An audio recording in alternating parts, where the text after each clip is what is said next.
മറ്റൊരു വാർത്തയിലേക്ക് നമ്മൾ വരുമ്പോൾ കേന്ദ്ര സർക്കാർ പാർലമെന്റിൽ അവതരിപ്പിച്ച ചില കണക്കുകൾ ഞെട്ടിക്കുന്നതാണ്. മറ്റൊന്നുമല്ല, രാജ്യത്തെ അതിസമ്പന്നരുടെ എണ്ണം ഇങ്ങനെ വർദ്ധിക്കുകയാണ്.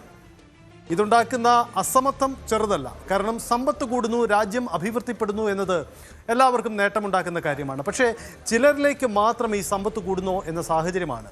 കഴിഞ്ഞ 5 വർഷത്തെ കണക്കുകൾ പരിശോധിക്കുമ്പോൾ രാജ്യത്ത് 100 കോടിയോ അതിന് മുകളിലോ ആസ്തിയുള്ളവരുടെ എണ്ണത്തിൽ വലിയ വർധനമാണ് ഉണ്ടാവുന്നത്. ചെറിയ വർധനം എന്ന് വെച്ചാൽ 4 ഇരട്ടിയിലധികം വർധനമാണ് കഴിഞ്ഞ 5 വർഷം കൊണ്ട് ഉണ്ടായിരിക്കുന്നത്.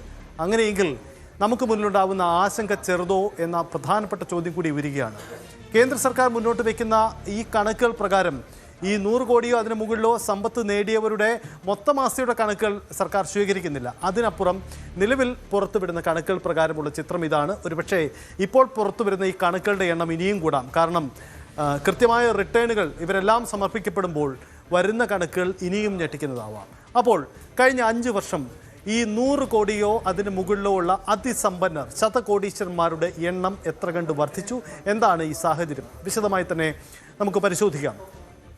ഈ കണക്ക് തന്നെയാണ് അതിന് ഏറ്റവും വലിയ ഉദാഹരണം. കണക്ക് നോക്കാം. സാമ്പത്തിക വർഷ അടിസ്ഥാനത്തിൽ നോക്കുമ്പോൾ 2021 മുതൽ 2026 സാമ്പത്തിക വർഷം വരെയുള്ള കണക്കാണ് നമ്മുടെ കൈവശമുള്ളത്. ഈ കണക്ക് പ്രകാരം 100 കോടിക്ക് മുകളിൽ വരുമാനമുള്ളവരുടെ കണക്ക് പരിശോധിക്കാം. 2021-22 142 പേരായിരുന്നു 100 കോടിയോ അതിന് മുകളിലോ വരുമാനമുള്ളവരായി നമ്മുടെ രാജ്യത്തുണ്ടായിരുന്നത്. തൊട്ടടുത്ത വർഷം അത് 301 വർദ്ധിച്ചു. പിന്നീടുള്ള വർഷത്തിൽ നേരിയ ഡിക്ലൈൻ, കുറവ് രേഖപ്പെടുത്തിയെന്ന പ്രത്യേകതയുണ്ട്. അതായത് 2023-24 രാജ്യത്തെ അതിസമ്പന്നരുടെ എണ്ണത്തിൽ കുറവ് രേഖപ്പെടുത്തി. അത് 301 നിന്നും 281 ഒരു കുറവ് രേഖപ്പെടുത്തി. പക്ഷേ തൊട്ടടുത്ത വർഷം വീണ്ടും കുതിച്ചു കയറുന്നു. അത് 415 എത്തി. അതായത് 2024-25 സാമ്പത്തിക വർഷം രാജ്യത്തെ അതിസമ്പന്നരുടെ എണ്ണം 415 അതായത് 100 കോടിയോ അതിന് മുകളിലോ സമ്പത്തുള്ളവരുടെ എണ്ണത്തിലാണ് ഈ വലിയ വർധനവുണ്ടായിരിക്കുന്നത്. തൊട്ടടുത്ത വർഷം, അതായത് ഏറ്റവും പുറത്തു വരുന്ന കണക്ക് പ്രകാരം, ആ കണക്കിൽ ഇനിയും മാറ്റമുണ്ടായേക്കാം, വലിയ മാറ്റമുണ്ടാകുന്നു. അതായത് 576 പേർ. അതായത് നമ്മുടെ രാജ്യത്ത്, ഇന്ത്യ മഹാരാജ്യത്ത് 100 കോടിയോ അതിന് മുകളിലോ ഉള്ള അതിസമ്പന്നരുടെ എണ്ണം 576 പേരാണ്. രാജ്യത്തിൻ്റെ ഒരു മേഖലയിൽ ആളുകൾ പട്ടിണിയെ മൂലം നരകിക്കുമ്പോൾ മറ്റൊരു വിഭാഗം അതിസമ്പന്നരായി വലിയ രീതിയിൽ വളരുന്നു എന്ന സാഹചര്യമാണ്. അസമത്വം അതിൻ്റെ എല്ലാ അർത്ഥത്തിലും ഉണ്ടോ എന്ന ആശങ്കയാണ് നമുക്ക് മുന്നിൽ ഉണ്ടാവുന്നത്. കേന്ദ്ര സർക്കാർ പറയുന്നു അസമത്വം ആ രീതിയിലുണ്ട്. ഇല്ല, അസമത്വത്തിൻ്റെ തോത് പരിശോധിക്കുമ്പോൾ രാജ്യം, ഇന്ത്യ ഒരു ഭേദപ്പെട്ട നിലയിൽ തന്നെയാണ് എന്നതാണ് കേന്ദ്ര സർക്കാരിൻ്റെ വാദം. പക്ഷേ സാമ്പത്തിക വിദഗ്ധർ ഈ കണക്ക് ചില ദുസ്സൂചനകളാണ് എന്ന് മുന്നറിയിപ്പ് നൽകുന്നുണ്ട്. 576 പേർ 100 കോടിക്ക് മുകളിൽ പ്രതിവർഷം വരുമാനം നേടുന്ന അതിസമ്പന്നരായി നിലനിൽക്കുന്ന ഒരു രാജ്യം, ഒരു ഭാഗത്ത് ദരിദ്രർ. ഇന്ത്യ ഒരു സമ്പന്ന രാജ്യമൊന്നുമല്ല, നമുക്കറിയാം.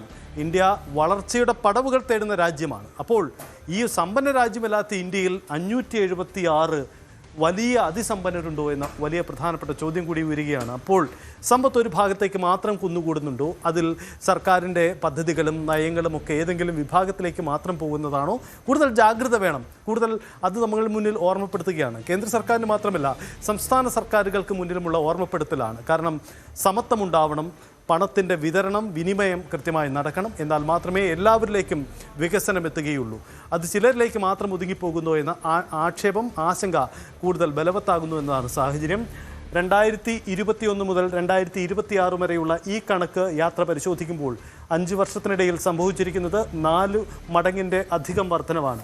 142 പേരുണ്ടായിരുന്ന ശതകോടീശ്വരന്മാർ 576 എത്തിയെന്ന പ്രധാനപ്പെട്ട കാര്യമാണ്. അപ്പോൾ നമുക്ക് മുന്നിൽ ഓർമ്മപ്പെടുത്താൻ വലിയ ആശങ്കപ്പെടുന്ന സാഹചര്യമുണ്ട്. അതിൽ ഇടപെടലുകൾ ഉണ്ടാവട്ടെ. എന്തായാലും ഇതിൽ ആശങ്കയ്ക്ക് ഒരടിസ്ഥാനവുമില്ല എന്ന് കേന്ദ്ര സർക്കാർ ഔദ്യോഗികമായി തന്നെ വിശദീകരിക്കുന്നുണ്ട്. മറ്റെല്ലാ വിതരണ പ്രവർത്തനങ്ങളും കൃത്യമായി തന്നെ മുന്നോട്ട് നടക്കുന്നുണ്ട്. രാജ്യത്തിൻ്റെ വികസന വഴിയിൽ തന്നെ എന്നതാണ് കേന്ദ്ര സർക്കാർ ഇക്കാര്യത്തിൽ നൽകുന്ന വിശദീകരണം. പക്ഷേ സാമ്പത്തിക വിദഗ്ധർ ചില ദുസ്സൂചനകൾ പങ്കുവയ്ക്കുകയും ചെയ്യുന്നു. കൂടുതൽ വാർത്തകൾക്ക് News 18 Keralam YouTube channel subscribe ചെയ്യുക.